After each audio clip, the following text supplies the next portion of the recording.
Nandito tayo ngayon sa loob ng PhilOil Eco Oil Center para kausapin ang ilan sa mga coaches at players ng Petrogas Angels. Kamusta ba sila as a team? At saka ano ba ang mga plano nila for next season? My name is Mika Abesamis for Play It Right TV. Tara, tignan natin.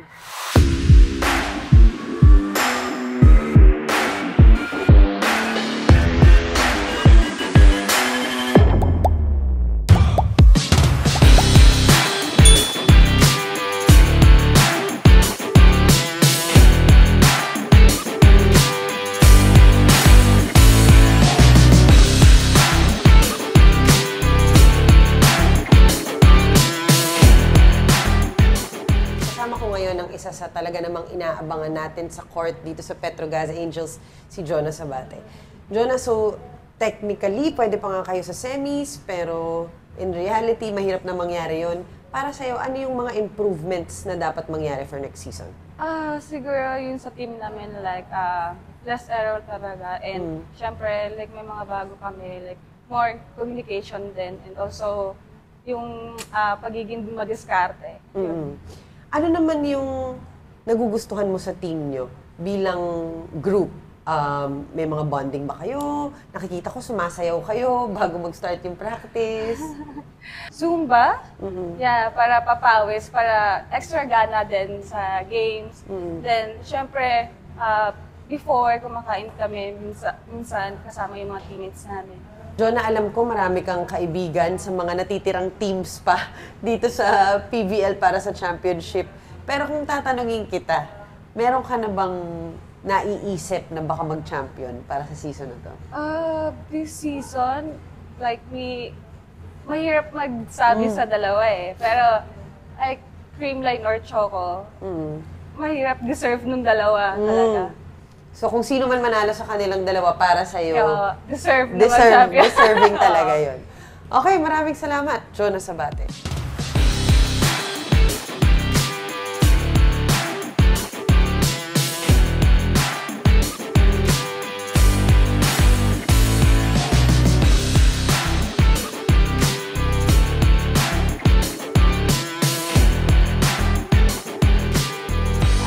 One and the only Coach O, Coach Oliver Almadro. He is now the operations head of the Petrogas Angels. Coach, you have been with so many teams. Yes. Napakadami mo ng tinulungan na teams. Ano?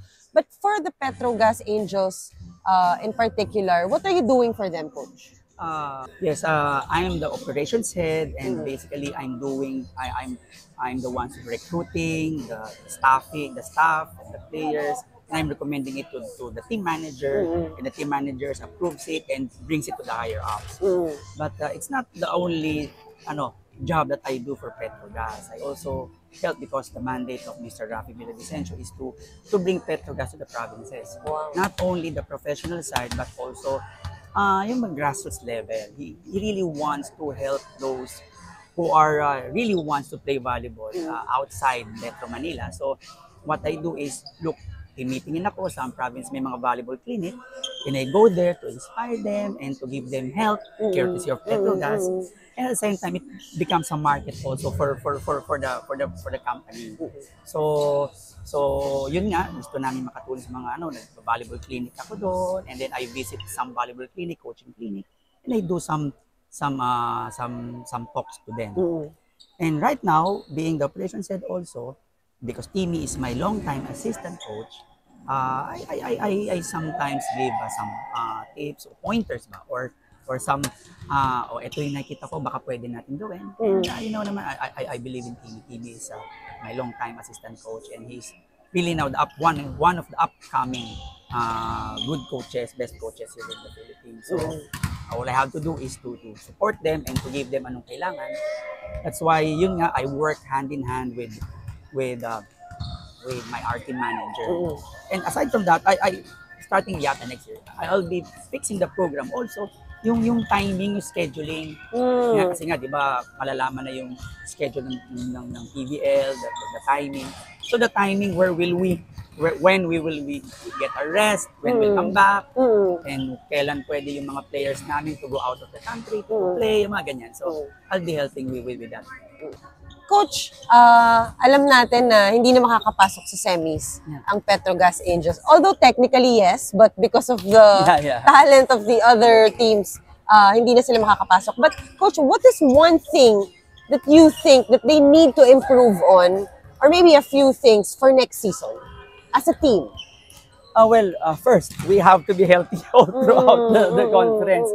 Yan naman nangyayari naman. Yan ang pinaka-nakakalungkot sa isang team na we really don't want anyone to get injured. Right. But, it's inevitable, lalo na napaka-taas na ng level ng volleyball in the Philippines. Everyone wants to put the level higher, up, yun nun eh. So yun na, first, we really have to be healthy. Yun ang kailangan natin. So we have to take a look on that. Nag-usapan na namin ng mga management and coaching staff how we go about it. And ako naman, we have to continue with the intensity and the passion kasi as a matter of fact, siguro kami lang nagbigay ng mga scares sa mga top teams. So it just so happened na talagang hindi kami nakaka-end properly. But I guess it's still a learning kasi nga new set of players na maraming nang nawala, maraming bago. And we really have to focus on the cohesiveness towards the end games, yung mga decision making towards end games. And I guess towards experience na sila yung magkakasama na bago na nga yung mga teammates nila.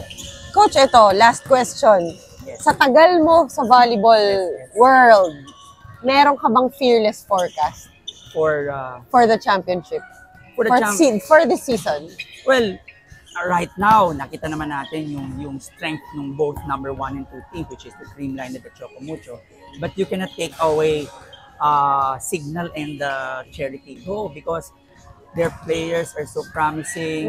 May use sila and pretty well coached also. And I guess the level of volleyball here in the Philippines is really going up. So tumataas ng level. Anyone can be. You'll never know. Pwedeng upset. Yes.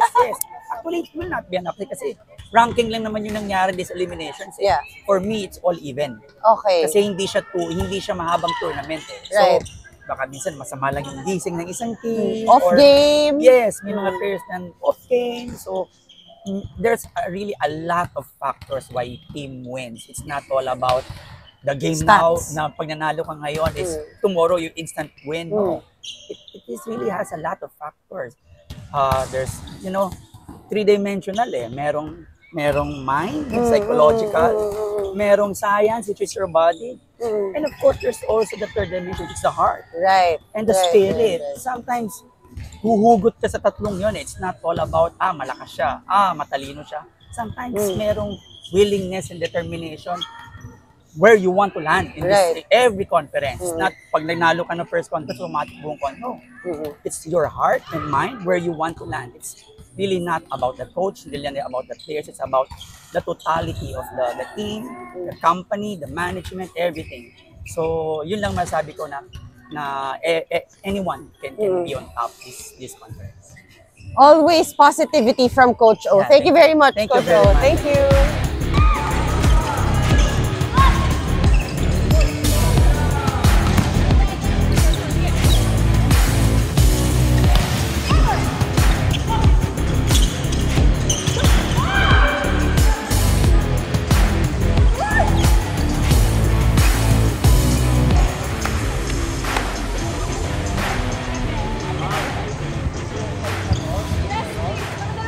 I am with one of the stars of the Petrogas Angels, Gretch Soltones.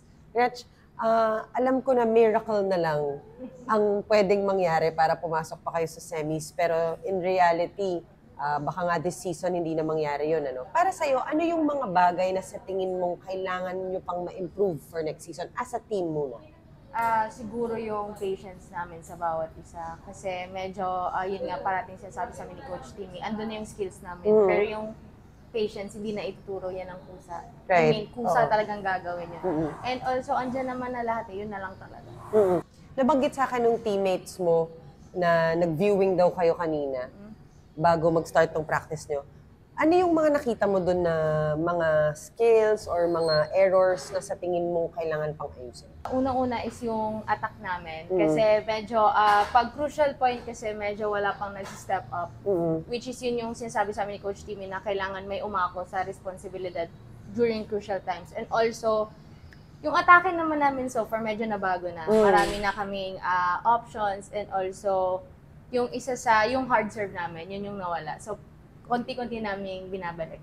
So, kahit na nga hindi na kayo makakapasok sa semis, tuloy-tuloy ang practices nyo. Ilang beses kayo sa isang linggo mag-practice, tsaka anong oras? And meron pa ba kayong mga iba-ibang ginagawa bukod sa volleyball? Meron kaming ginagawa, especially ako, meron akong extra workout. Pag depende sa schedule, kasi pag tight yung schedule, di ako nag-extra kasi kailangan din ng rest. And also, siguro yung pahinga lang din sa bahay, nag-Netflix. And then, ayun, wala na ibang yung mas nakakapagod pa sa training kasi kailangan namin reserve ng energy, especially sa, di ba, tight yung schedule. Oo. Gretch, alam kong mahirap sagutin to, pero kailangan nating humingi ng fearless forecast galing sa'yo. Sa tingin mo, sino magcha-champion sa season na to? Oh my God! Sobrang... Guys, huwag kayo magalit sa akin. Pero nakikita ko ngayon is Chocomucho. Okay. Kasi sobrang nag-improve din si Dina and also, ano naman lahat kaya mag-champion. Siguro, doon na lang siguro sila magkakatalo sa puso. Kasi yun talaga yung kailangan during crucial times, kung sino yung mag-step up that time. So, ayun, I bet Chocomucho. Sorry, guys. Okay, yan ang fearless forecast ni Gretch Soltones. Maraming salamat. Thank you.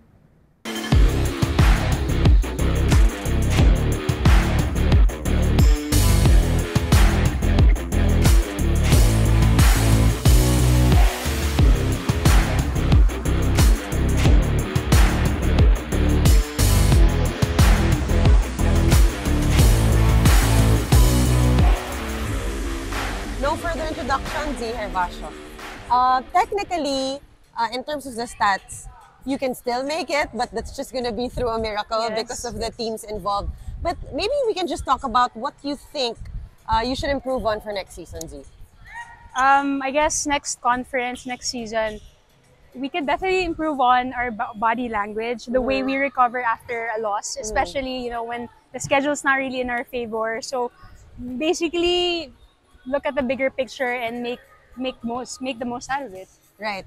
Another problem that you guys have been encountering, the teams and the players and the coaches, is injuries, no? Right. As a player or as an athlete, how do you deal with these things? Lalo na as a team, pag merong mga dalawa or tatlo, lalo na sa first six na may injuries, how do you support each other? It's definitely going to be a team effort, not just among athletes, but also the coaches, the management, the strength and conditioning, the PTs as well.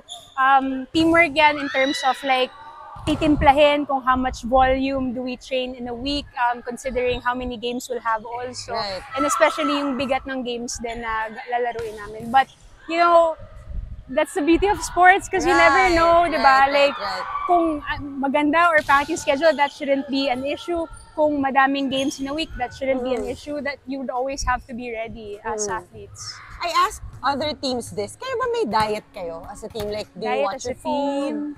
I guess kanya-kanya kasi it comes under discipline. Discipline as an athlete, yung kain, yung tulog, yung training. So, it's a holistic thing, I guess. Last na. Ikaw, anong favorite mo? Would you rather like do strength and conditioning with the coaches or do you like going to the gym?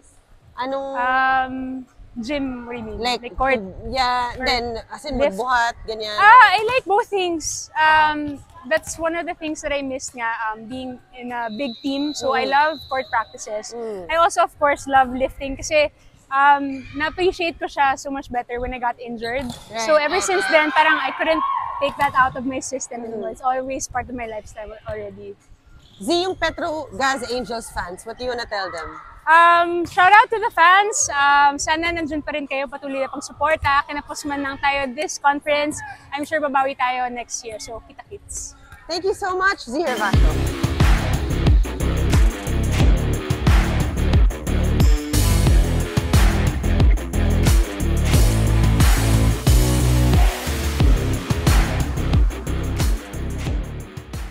Kasama ko ngayon ang head coach ng Petrogas Angels, Coach Timmy Santo Tomas. Coach, ayun na nga, maaaring hindi na nga tayo makapasok sa semis. I have talked to the girls about kung ano sa tingin nila mga kailangan nilang i-improve for next season. Pero para sa'yo, Coach, ano naman yung mga nagustuhan mo na sa naging run nyo for the season?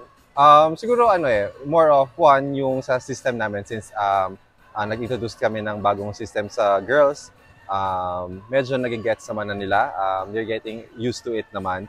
So, masaya ako kasi yung iba talagang tumataya sila dun sa system na tinuturo sa kanila. Nakikita mo na pino-force nilang gawin yung mga tinuturo sa kanila ng mga coaches nila. So, yun yung isa sa mga gusto sana namin madala going to the next conference. So, yun. Basta ang gusto ko na naman is nagtitiwala sila sa sistema na tinuturo sa kanila at alam naman nila na yung mga tinuturo sa kanila ng coaches nila is para sa ikabubuti ng team at para sa ikaka-develop nila as players. So, yun. Okay. Coach, isa sa mga problema lagi ng kahit anong sports team, lalo na dito sa volleyball, ay yung injuries. Napakadaming injuries. Dito sa team mo lang, may mga ilan, Coach? How do you handle these things? Like, paano nyo sila mas pinapa-health, parang health-wise, paano mo sila, paano sila nagiging mas kondisyon para sa mga laro? Siguro kami, syempre, nag-invest kami ng sobra sa health, sa strength and conditioning namin. So, yung mga SNC coaches namin, talagang they work hand in hand with the players. And of course, also with us as coaches, kasi nag-uusap kami kung ano ba yung load nila ngayon, medyo mabigat ba yung feeling nila, ganyan. So, yung mga PT rin namin, so ina-update kami before training kung ano yung status ng mga players. So, kami as coaches, tinatry namin i-manage yung load nila. So, for example, may mga players na ganito yung nararamdaman, so we try to adjust our training or medyo sineset aside muna namin sila para ma-manage yung load nila, para medyo mas gumaan or binibigyan namin sila ng time para makarecover. At saka coach, ano yan di ba? Physically tsaka mentally. Yes. Minsan kailangan ng mental break. Yes. Coach, okay, ang tagal mo na sa volleyball scene, ang dami mo na nakitang games, ang dami mo na nakitang finals matches. Hingi naman ako ng fearless forecast, Coach. Sino ba sa tingin mo ang magcha-champion sa conference na to? Feeling ko, pa rin yan? Feeling ko Creamline pa rin. Okay. Yeah. Pero tight second dyan very tight second si Choco. Kasi makita mo naman na medyo kompleto na yung team nila. But then again, it's more of complete team versus familiarization, which is Creamline. So, yun yung maganda. So, match up dun sa dalawang yon. And next conference, malay natin, andyan na ang Petrogas Angels. Sana. dapat. Coach Timmy. Thank you. Isa na to sa pinakamasayang practices na napuntahan ko. The girls were very energetic. Makikita mo talaga na they're full of hope for the next conferences to come. My name is Mika Besames and don't forget to play it right.